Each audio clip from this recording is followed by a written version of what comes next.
For the second day of our online class, we will be discussing determination of volume by integration. Now we have several methods of determining the volume. The first we're going to study is yung tinatawag na circular disk. This is circular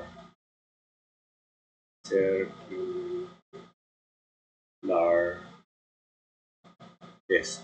Say, and then the principle is, for example, if we have this area, we want to determine the volume of this. What we have to do is to rotate this about this axis, di ba? Pag inikot natin ito 360 degrees, we will be forming a volume. Parang symmetrical. Ito, volume ito ngayon. Kasi iikot itong area na to. Pag pinaikot mo yan, 360 degrees, you will form a volume. Just like, for example, yung half of a circle, pag inikot mo yan dito, 360 degrees, this will form a sphere. Parang bola. Diba? So, this is our objective now is we will divide this into a circular disk because yung tinatawag natin circular disk parang ganito. We have a disk in which the height is differential length dy. Of course, this is a variable x. So we know that this is a cylinder and the volume of cylinder is area of the base, yung base niya sa ilalim, which is pi x squared times dy. Now, the principle involved is we divide this, for example, this area. This area, if we rotate it here, we divide this into strip. And then this is strip with a height of dy and a length of x. If we rotate this, paikutin natin yung area, this will form a disk, parang piso. And if we divide this into infinite number of disks and then add all that, then we will be determining the volume of parang kumbaga yung quarter of a circle, parang ganun yung lalabas niya. Parang ulo ng bala, di ba? Parang helmet, parang ganun. So yun ang mapuporma natin volume. If you multiply it by 2, then meron kang volume of a square, yung bola na. So this is the principle lang. Anong principle? Yung area divided to the strip and then we rotate this strip to form a circular disc. Parang ganito na, parang piso. And then we solve for the volume and then integrate all this from here up to here. And let us say from A to B. Let us say this is in this case, this is from 0. If this is height is B, then from 0 to B. Okay, so to understand more, let us derive the formula of volume of a square. Alam natin na yung volume of a square, yung bola is 2/3 pi r cube. Okay, this is the volume of the square. So we will derive that formula. So in deriving the formula, we will use quarter of a circle or with a semicircle. So yung quarter of a circle naman, pwede naman yan. Let us say we have this. Yan. Then we have a circle, quarter of a circle, ganyan. Okay? So, ikutin natin ito here. We rotate this about the y-axis, so we will be forming a semi-sphere. Kalahati ng sphere, di ba? Pag inikot natin ito by 360 degrees, makukuha natin yung kalahati ng sphere ng volume. So, we multiply that by 2, we determine the formula for the volume of the sphere. So let us now divide this into strips. Ito yung strip, one strip, and of course the length from y-axis towards the perimeter of the circle is x, and the height is dy. So, pag inikot natin yan, pag ano sa inikot natin, so, exaggerate lang natin yung ano yan. So, this is your x, this is your dy, and the volume of this differential volume is equal to pi x squared, okay, area of the circle in the base multiplied by height. This is the volume of a cylinder formula. Now, para makuha natin yung entire volume, kasi iikot na yan, iikot na yan. So, kalahati ng yung semicircle, yung sinabi ko kanina, ayan, kalahati niya ay makukompute na natin. So, to solve for the volume of this, we just multiply it by 2. So, we integrate this from, of course, from 0 to r, okay? From 0 to r. So, we have now the volume of a sphere is equal to, of course, we multiply this by 2, ano, for solving for the volume of this. So, this is 2, 0 to r, we have pi. Of course, yung equation of a circle is x squared plus y squared is equal to r squared. And if we solve for x squared, it is equal to r squared minus y squared. So we substitute it here, the value of x squared ito. This is equal to r squared minus y squared multiplied by dy. So this is a very easy integrand. So we solve now the integrand. So this is volume is equal to 2 pi. The integral of r squared dy is r squared y, since we take r as a constant. Then we have now the integral of y squared dy is y cubed over 3. Our limit is from 0 to r. Okay, so this is now 2 pi. We have now substituting r into y and 0 into y. So if we substitute 0 into y, it will be equal to 0. So this will not affect now our computations. What we have here is r cubed minus r cubed over 3. And of course, 1 minus 1/3 is 2/3. So we have 2 pi times 2/3 r cubed. We derive now the volume of the sphere, which is 4/3 pi r cubed. Yeah. So this is how we derive the volume of the sphere. Now let us take another example.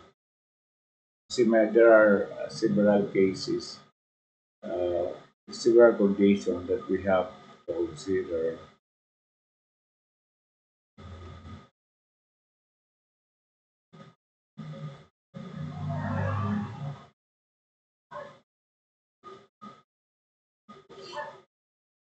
Halimbawa, if we have um, a parabola, so let's see a parabola that opens to the right. So we have yung x natin is y squared. Sabi natin, the vertex is at 4. So, plus 4 natin, di ba? Pag takpan natin yung y squared, if y is equal to 0, this one is x therefore is equal to 4. Therefore, yung vertex niya ay nandito sa 4. And then, let us say that we have a line x equals to 6. Okay, so we have, assuming na lang, okay, sabihin na lang nandito yung 6. Okay, so we plot this one, of course, yung shape niya, ganito. Yan.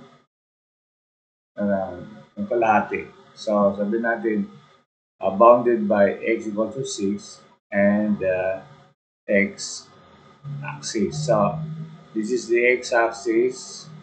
This is the line x equals to, this is x equals to 6. Okay, 6 yan. Ito 4 as yung vertex natin. Then, we will be uh, solving the volume generated by this parabola if we rotate it about the y-axis. Or pwede dito na lang sa about the x-axis, we have this para mas maging madali yung computation natin. So parang ulo ang pupurma natin is parang ulo ng bala, parang ganon. If we rotate this about the x-axis. Tignan mo na, now, then, after we solve for this one, rotate natin about this, we will rotate it about the y-axis. Kasi magkakaroon tayo ng medyo problema dito if we rotate it about the y-axis. Of course, meron naman tayong solution dyan. Now, let us take a strip now. This is our strip. So y again, this is dx. Okay. Then the volume now of this, okay, is equal to, we integrate this, of course, from 4 to 6 dito. Okay. From 4 to 6. And then, yung disk natin is, yung radius niya is y. Therefore, yung parang disk natin, yung parang piso, ganyan yan, this is y, while the length is dx. So again, the volume of cylinder is area of the base multiplied by the height or the altitude. It will be equal to pi y squared, okay, the area of the base times dy, yung pinaka-thickness niya, 0 to 6. So all we have to do now is substitute dx. Dx pala ito.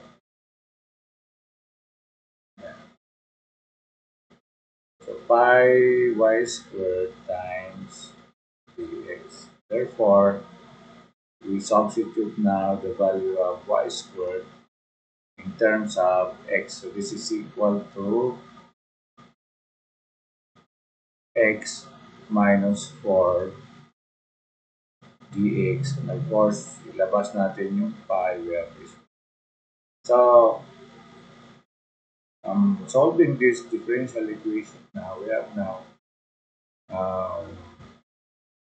pi times x squared over 2 minus 4x from 4 to 6. So it's just a matter now of substituting the upper limit minus the lower limit. So this is pi times upper limit is 36 divided by 2 minus 4 times 6 is 24. Okay, this is the upper limit minus the lower limit. So substitute, we have uh, 16 divided by 2 minus 4 times 4. So yan ang natin. So just do the arithmetic and resolve for the bouillon. Okay, so this is circular disc. Now, again, as you know, if we rotate this about here, we will be forming, ano yung mapuporma natin dito?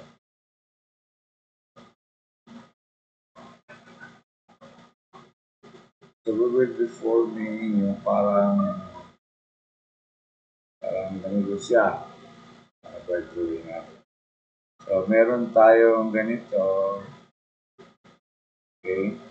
Tapos iikot natin ito pa gano'n. So meron tayong parang gano'n. May halo dito sa ilalim. Parang lahat papunta dyan. Parang gano'n. Parang panel. Okay, so gano'n. Parang may butas siya. Okay, top view natin ito. Tapos meron dyan. Tapos yan, pailalim yan. Parang donut, pero ito vertical ito. Pero forma natin eh. We rotate this area above the y-axis. And of course, if we rotate that, we will now have yung iba na yung magiging natin, yung strip natin. So, our strip will be, muna, ito yung gagamitin natin ngayon.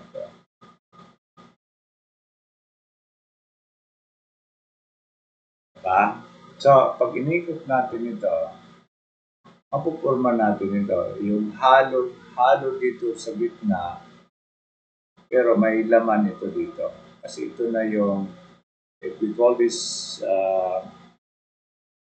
L, ito yung L natin. And what is that length? Diba we have learned in the determinants of area, this length is equal to x right, yung x natin on the right, so x, this is x right minus x left, diba? Or in this case, this is our radius 1, this is our radius 2. So, this is yung principle lang natin. Kaya lang yung, it will be the area of the base, yung disc natin ay medyo, ang disc natin parang ganun siya. Meron na siyang butas sa gitna. So, tinatawag natin ito ngayon washer. Kung kanina disc, yung method natin, circular disc, ngayon, kasi full pa to, walang butas. Ngayon, washer naman kasi may butas. Pag inikot natin ito, inikot natin yung grill, may butas ito. Yung kanya, yung sa kabila, parang ganun siya. Diba? So, ito, from this point, from here up to here, butas yan. Ito na yan. Ito na yan. Therefore, paano natin kinocompute yan? Siyempre, we take this as a whole, ito yung XR natin, tapos i-minus natin yung X left. So, the whole minus yung hole, then we have now yung circular washer. Okay, so in formula, we have the volume now is equal to integral. Of course, we will integrate it from 0 up to this point. And what is that point? Now, this is equal to, natin ito? Na, uh, wala. This is parabola, so kayo. X equals to y squared plus 4 kasi andito yung vertex niya, plus 4. Sabi sila, takpan mo lang itong y squared, x is equal to 4. Yun ang vertex niya. Diba? So, our limit again is from 0 to that point. So, alamin natin, when x is 6, diba? 6 ito. When x daw is 6, what is the value of y? So, this is equal to 6 minus 4 is equal to y squared. Therefore, yung y mo is square root of 2. Okay? So, this is 0 from 4 from 0. Kasi ito nga. Dito tayo. From 0 pataas to square root of 2. Kasi dy yung differential length natin. Okay? So, yung washer natin na gamitin is whole muna, walang butas. We have pi XR. Ano yung XR mo? 6 squared, di ba? Ito. Yung radius mo hanggang dito is equal to 6. Yan, from here. 6 yan. Pi r squared minus pi what? Yung XL. Ito yung XL natin. Ito. The value is y squared plus 2. So this is pi y squared plus 4. Multiply this now by dx. So, yan ang magiging volume ng washer natin. So, actually, pwede naman yan, parang ganito yung mangyari. Pi r1 squared minus r2 squared times dy in this case. Or kung ikutin naman natin sa x-axis, it will be dx. So, parang ganun yung formula mo. Yeah. We can factor out pi. Ito yung one radius. Okay, yung extreme radius, which is 6, constant siya. So, simplifying this, we have pi limit from 0 to square root of 2 multiplied by 36 minus this 1, which is y squared minus 4 dy. Okay, this is dy. So, napakadali na nito. So, this is pi. So, pwede na diretso natin. Yung 36 minus 4 is 32. So, this becomes 32y minus y cubed over 3, limit from 0 to square root. Of course, do the mathematics na lang, substitute square root of 2 into y, mukha mo na yun. Okay, this is a condition pag yung area mo ay hindi nakadikit sa axis of rotation. Pag malayo siya, then you use yung washer method. Okay, yung XR minus X left.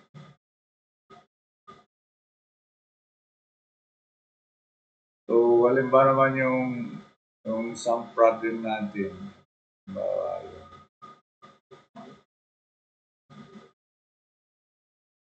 yung quiz natin, di ba, yung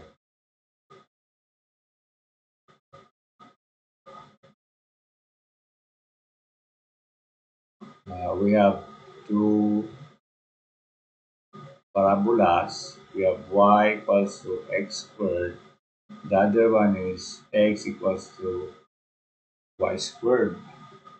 Or from here, y equals to square root of x daw. Dalawang equation natin. Yung isa naman, for one value of x, ito, this one,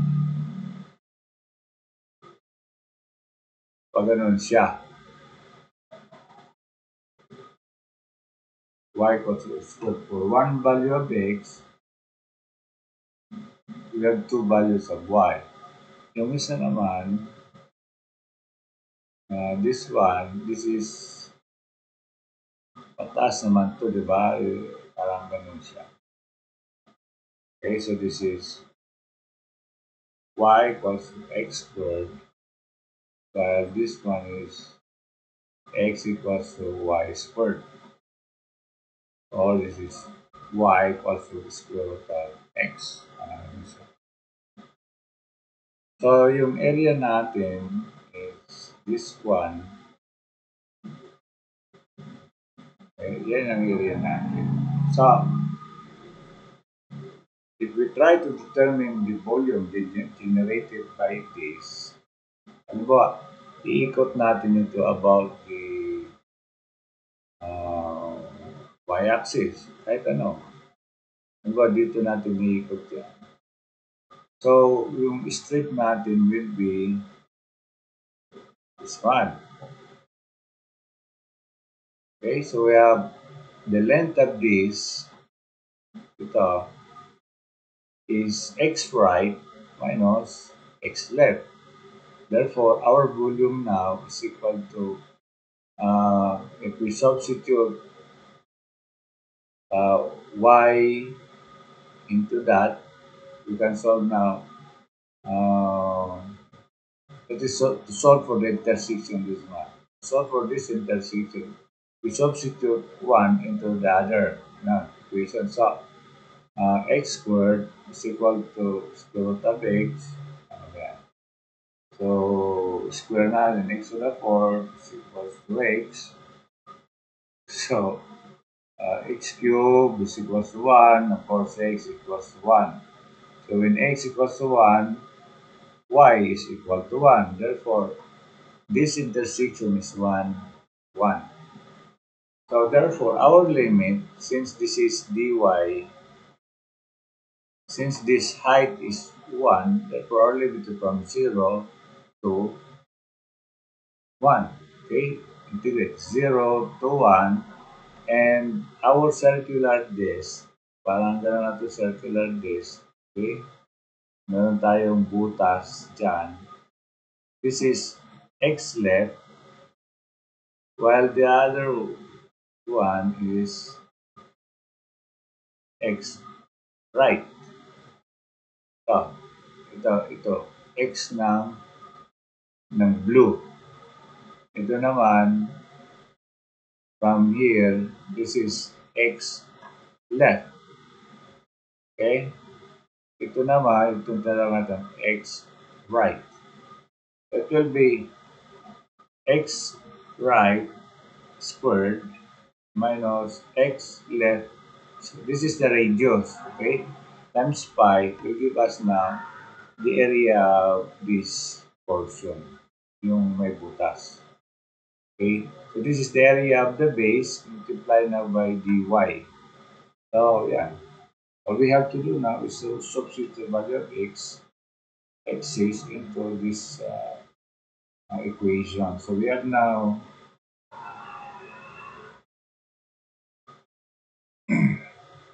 we take out pi X right, yung X right natin, yung X right. X right natin yung blue. So, X here, X here is equal to the square root of Y. Okay, so we substitute the value. Uh, so we have now square root of Y minus X split yung sa red. Ito, yung X natin is Y squared. And we have this multiplied by dy, and our limit is from 0 to 1. So, ganun lang. Same with the other sample problems. We integrate. This is y to 3 halves over 3 halves minus y cubed over cube. Limit from 0 to 1. So, yeah. Uh, just substitute. We have pi. This is 2/3 of 1. Kasi yung 1 raised to 3 is 1. Ito naman, minus 1/3. Okay? And then, minus, if we substitute 0 into y, this the lower limit will become 0. So, ito na lang yung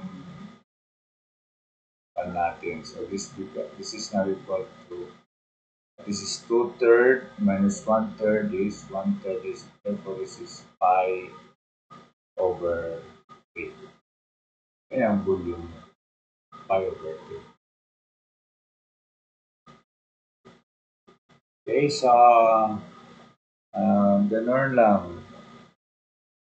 So, kung tayo ibang discussion dyan, so, kahit anong volume, basta, ayun, just divide it into circular disc or a washer. Now, there is another method of determining volume. That is, we use the secant theorem of Pappus. We use the secant theorem. Ano ba yung secant theorem of Pappus? The theorem states that the volume generated by, let's say we have an area about, let's say, about the y-axis is equal to the circumference of the centroid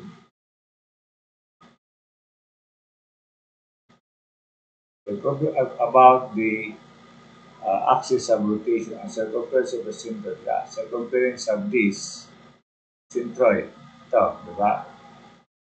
From here up to that, pinaka-radius siya, the circumference multiplied by the area. So parang yung volume niya is equal to, napakasimple, no more computation, no integration. All we have to do is to solve for the, let us say this distance is r, okay? So, the circumference of this circle, yung centroid of the area is equal to 2 pi r. Now, to complete now the volume, multiply it by the area of the figure. Ito, whatever is the area of it. Yeah, volume na yan. Now, to illustrate this, halimbawa yung volume of, ay yung sphere, di ba? Yung bula. Again, when we derive it, we take a quarter of a circle, and we know that the quarter of a circle as derived yesterday, the centroid of the quarter of a circle, this is located at 4r over 3 pi. Diba? Itong length na to, yung centroid niya. Of course, the area of a circle is pi r squared. Since this is 1/4, so divide this by 4. Okay, so if we use the theorem to solve or to derive the volume of the sphere, ganito lang. Volume of the sphere is equal to the volume, the circumference of this centroid. Ano yung circumference niya? It is equal to 2 pi r, diba? And assuming this is yung pinaka-radius niya ngayon, uh, it is equal to 2 pi times what is this radius? It is equal to this length of the centroid along the x-axis. Okay? Ito yung length ng centroid, which is 4r over 3 pi. So, multiply this by 2 pi r, 4r over 3 pi. Yung r dito is not decimal system. So, tawagin na lang ito k na lang, k. So, 2 pi k. Okay? The circumference is 2 pi k for this. Okay? So, this is the circumference. Multiply this by the area of 1/4, which is pi r squared. 1/4 of a circle, a quarter of a circle. Then, we form now yung half of the mapuforma natin yung half of the sphere, di ba? Yung parang ganito, yung mapuforma parang dome, parang helmet. So, kalahati na yung square. Now, to derive the formula of a sphere, we multiply it by 2. So, we multiply this by 2, ayan na. So, cancel yung ito, saka 4. We have now 4/3. Yung pi, makancel yung pi. So, isa na lang matira. Pi, of course, yung r times r squared is r cube. Diba yung sa integration, medyo mahaba yung, pwede naman gano'ng mahaba. So, ang dami pang iniisip. But this one, we just use the second theorem of Pappus. Then we derive the volume. Pareho yung nilabas. At to illustrate more yung second proposition ng Pappus. Halimbawa, may ganito ka, tapos yung circle mo na dito, tapos may line ka dyan, sabi, iikot mo dito yung circle, and of course, yung mapo-form natin, di ba, if we revolve na ito kasi yung rotation sa axis niya, iikot yung area. But this one, ito na yung axis of rotation, hindi na sa center niya, therefore, revolve na yan. Okay, so, ang mapuporma natin is parang salbabida o parang donut, diba? Parang ganun. Ito yung conception ng circle. Inikot natin ng about here, about this line, so mapuporma natin yung parang